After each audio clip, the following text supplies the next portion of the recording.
driven by the same colonial and racist logic adopted by Nazism, even though the objectives, circumstances, and numbers are different. Leibovitha is right. The Zionist leaders are Jewish Nazis. This gang appropriated anti-Semitism and the Holocaust as a narrative to impose their own colonialism, their own racism, their own separation. To a certain extent, to act even worse than Nazism. Hitler and his henchmen tried to hide the concentration and extermination camps. They sought to keep their evil deeds secret as much as they could. The Zionist leaders commit their crimes in the open. Many claim them as divine destiny. The killing of children and women is on our screens every hour, broadcast on social media. Humanity needs to rise up against the genocide of the Palestinian people. While there is still time. Millions have taken to the streets and occupied universities since October 2023, demanding that their governments embargo weapons, goods and credits for the Zionist regime. Huge crowds, especially in the United States and Europe, are pressuring Western governments to stop Israel at any cost. This mobilization, probably the largest since the Vietnam War, is beginning to yield results. Some European countries are beginning to take action against Netanyahu, such as Spain, the United Kingdom and France, but it is not enough.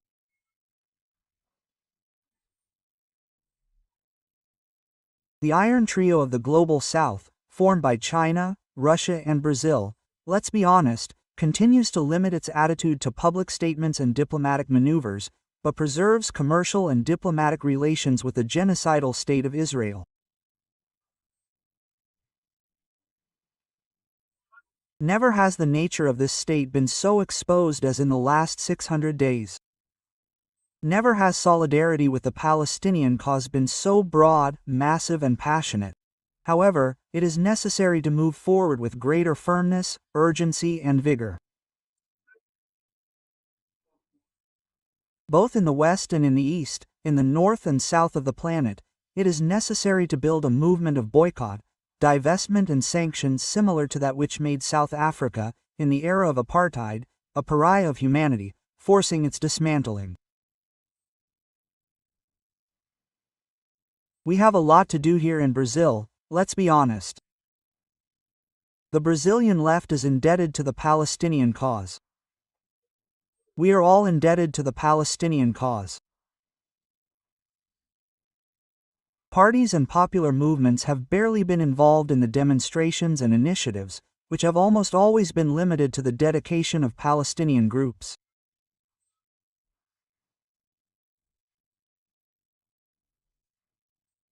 Cowardice is characteristic of many sectors, as was demonstrated when the Senate unanimously approved the establishment of Brazil-Israel Friendship Day on May 20th, with the support of the PT's votes.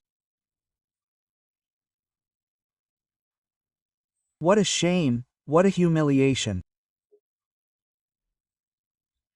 Read this article from Opera Mundi reporting what happened with an interview with the PT leader in the Senate, Rogério Carvalho, confessing and justifying this ignorant, shameful vote.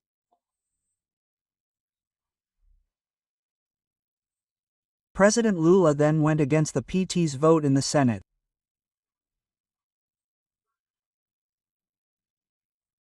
President Lula once again spoke out in harsh terms against the Palestinian genocide perpetrated by the State of Israel, this time denouncing the death of 9 of the 10 children of Palestinian Dr. Ala al-Najjar as a result of an Israeli airstrike on May 24. These were courageous words, but they were insufficient. The time has come for courage in action. Allah, the President should veto the horrendous law approved by the senators without hesitation, exercising a power granted to him by the Constitution. Left-wing parties and social movements should immediately launch a united campaign for the Brazilian government to break off diplomatic and commercial relations with the genocidal state of Israel, setting an example for other peoples and nations.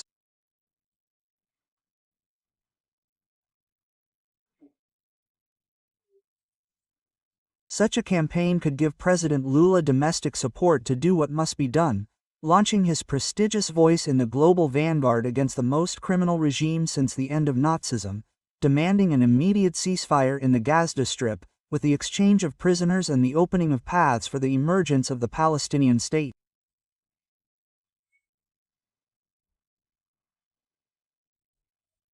Many other governments and nations, I am sure, would follow President Lula's decision.